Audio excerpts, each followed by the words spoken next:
Salve, salve, beleza afro. E aí, galera, tudo bem com vocês? No vídeo de hoje eu vim falar sobre transição capilar.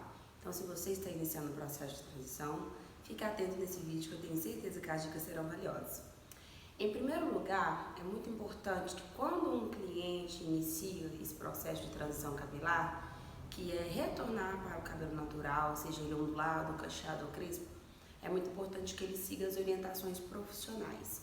Isso vai fazer com que o resultado deste cabelo natural seja excelente. Não adianta ele ter um acompanhamento no salão de beleza, mas em casa ele não seguir essas orientações, ok?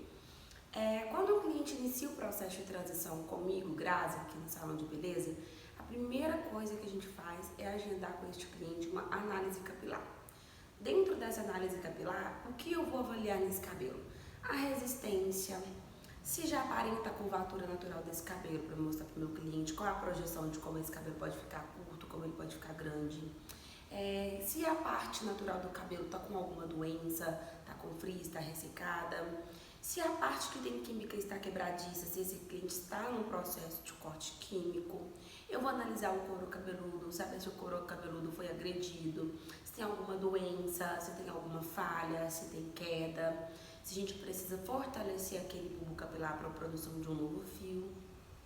Então a gente vai analisar tudo isso.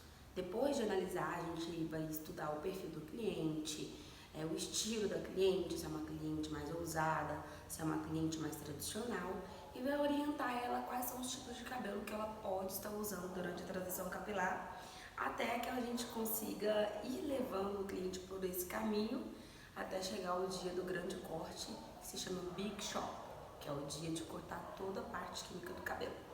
Então eu vou explicar para vocês sobre os tipos de clientes, sobre os tipos de transição, e eu vou separar em dois grupos para ficar muito claro para vocês. O primeiro grupo vai ser de cabelos crespos e o segundo grupo vai ser de cabelos cacheados e ondulados.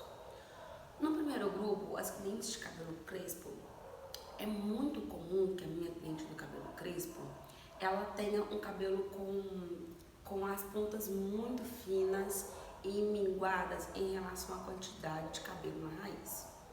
E isso por quê? Eu trouxe uma tabelinha para explicar para vocês direitinho, vou chegar mais próximo. Quando a gente vai falar de tipo de curvatura, a gente tem um que é o liso, 2 ondulado, 3 cacheado, o 4 são os cabelos crespos. Cientificamente, já é comprovado que os cabelos crespos podem ser até 3 vezes mais finos do que um cabelo liso. Isso por sua sensibilidade, seu ressecamento, ele produz menos quantidade de aminoácido, consequentemente queratina, consequentemente cutícula, que protege essa fibra. Portanto, é muito comum a gente encontrar um cliente do cabelo crespo que passou anos no processo de alisamento, por exemplo, com progressivas. E este cabelo, que é o oposto do cabelo liso, é totalmente do outro lado, uma outra vertente, ele se torna essa estrutura. A diferença entre essas duas estruturas faz com que aquela raiz natural que esteja crescendo dê muita diferença para aquela ponta lisa. E isso no caso de clientes do cabelo crespo que passaram muitos anos fazendo alisamentos térmicos, progressiva, botox, selagem e várias outras variantes desse mesmo tipo de química, né? Então este cliente, ele vai ter um cabelo com muita diferença de textura, com uma raiz muito inchada e com muito volume, porque aí ele já vem aquele cabelo crespo. Então esse cliente é muito difícil que a gente siga a transição, por exemplo, fazendo uma texturização de cachos, porque aquela parte lisa, por ela ter sido alisada e o fio ser extremamente fino, é muito provável que esse fio já não tenha mais estrutura, que ele já tenha perdido os elementos básicos que dá força ali dentro do fio. Ele perdeu as ligações químicas dele, fundamental para ter uma memória de cacho. Então, nesse tipo de caso, eu sempre indico para minha cliente duas opções. A primeira opção é fazer um big shop com cabelo bem curtinho, principalmente se esse cabelo já estiver num processo de corte químico, estiver quebrando, e acontece muito de pentear, e onde dá a liga do crespo pro liso ali, a raiz que cresceu para onde não tá, o cabelo arrebenta muito. Então, às vezes é melhor que essa cliente faça um corte bem curtinho e reinicie um novo cabelo, ou que ela passe a transição capilar usando penteados. Por isso que é muito comum a gente ver o cliente do cabelo crespo na transição, por exemplo, com tranças como essa, que é um cabelo que você tem variedade de penteados para poder fazer e você não vai passar ali a sua transição capilar, lava hoje, amanhã o cabelo não tá legal, vai pentear, o cabelo tá arrebentando. Então é uma excelente opção aí para quem tem cabelo crespo e está sentindo isso, que o cabelo tá quebrando, tá arrebentando, e fazia alisamentos que dava muita diferença pro cabelo crespo, ou seja, o oposto do cabelo crespo, tá ok?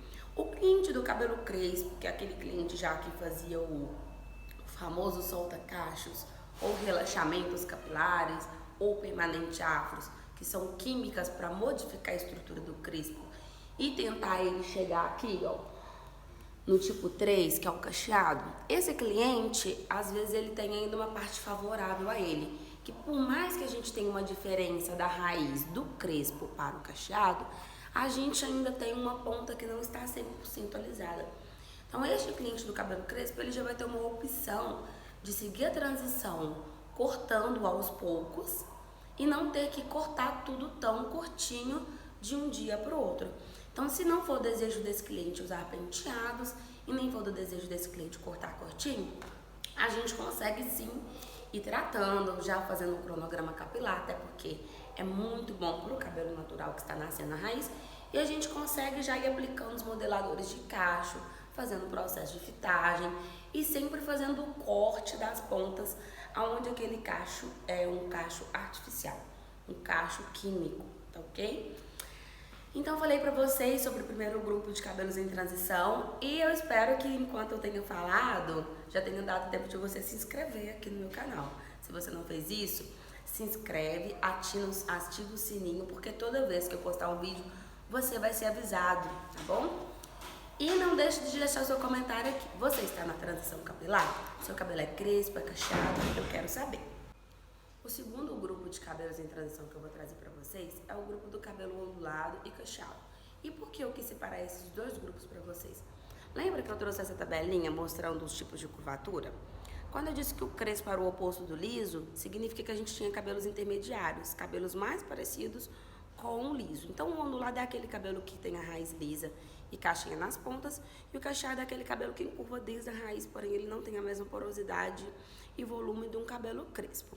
Esse tipo de curvatura é muito comum que ele já seja um fio um pouco mais grosso, mais denso, vai depender também dos antecedentes genéticos deste cliente, é claro, para saber se é um fio grosso, um fio fino, mas muitas das vezes esse cabelo aqui a gente consegue fazer um tratamento que se chama desintoxicação capilar, que é um tratamento para poder limpar as toxinas, resíduos desse cabelo, para que a gente consiga reativar a memória do cacho desse cabelo. Então, nesse tipo de caso, às vezes é muito comum que a gente consiga passar a transição capilar já fazendo somente o cronograma capilar, usando os ativadores de cachos adequados para aquele cabelo, né? A cliente em casa consegue aplicar ali mecha a mecha o creme de pentear e depois ela pode vir com algum fixador, por exemplo, uma gelatina, um mousse de penteados e emulsionar na mão e amassar essa pontinha de cabelo para que ela comece a modelar cachos. Existem algumas coisas que dentro do salão a gente pode fazer para que esse resultado se potencialize. Por exemplo, um corte adequado durante a transição capilar, o próprio procedimento de desintoxicação química, que é um procedimento que vai ajudar a limpar essas toxinas e vai melhorar muito o aspecto de saúde desse cabelo.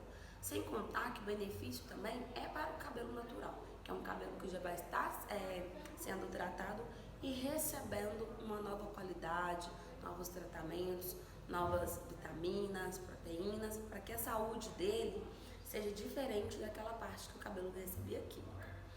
Esse cliente também tem a opção de cortar o cabelo curtinho, se for desejo do cliente, também tem a opção de passar a transição capilar usando tranças ou alongamento, mas é muito importante que ela saiba que ela pode sim, desde o início, começar a cuidar do cabelo natural, tá ok? E quanto mais ela vai ativando aquela curvatura e cortando com o tempo, aquele cabelo que começou a transição há um ano atrás já não vai ser o mesmo agora. A curvatura dele, a modelagem dele vai ter correspondido a todo esse cuidado que ela teve. O que não pode ser feito durante a transição capilar, que é uma técnica que eu sempre bato com os meus clientes. Escovinha, chapinha, pranchinha, infelizmente prejudicam muito esse processo, tá ok? Eu não sou contra o meu cliente usar, eu acho que cada mulher é livre para fazer o que quer, mas é muito importante que essa cliente tenha consciência de que todos esses ativos térmicos, eles podem sim modificar a estrutura e a curvatura desse cabelo, né? Às vezes a cliente passa 1, 2 anos no processo de transição capilar, chega o dia do grande corte, faz um BC, mas bem ali na frente, na franjinha, é muito comum a gente encontrar assim a cliente em transição. Esse triângulo aqui, ó, de trás da orelha até a parte de cima, muito mais liso do que a parte de trás. Isso porque esse cabelo ele foi tão esticado, às vezes até pelo jeito de se prender o cabelo muito esticado. Ele foi tão esticado por escovinha, chapinha, rotinas agressivas, que ele começou a se desestruturar. Ele começou a perder a sua estrutura de ondas.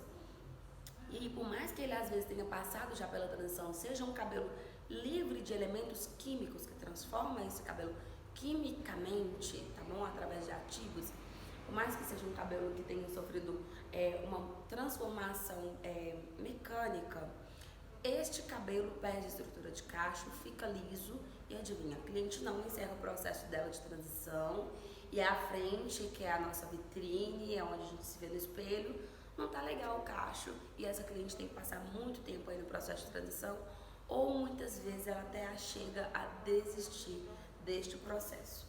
Então espero ter trago para vocês um pouquinho mais de clareza sobre esse processo de transição.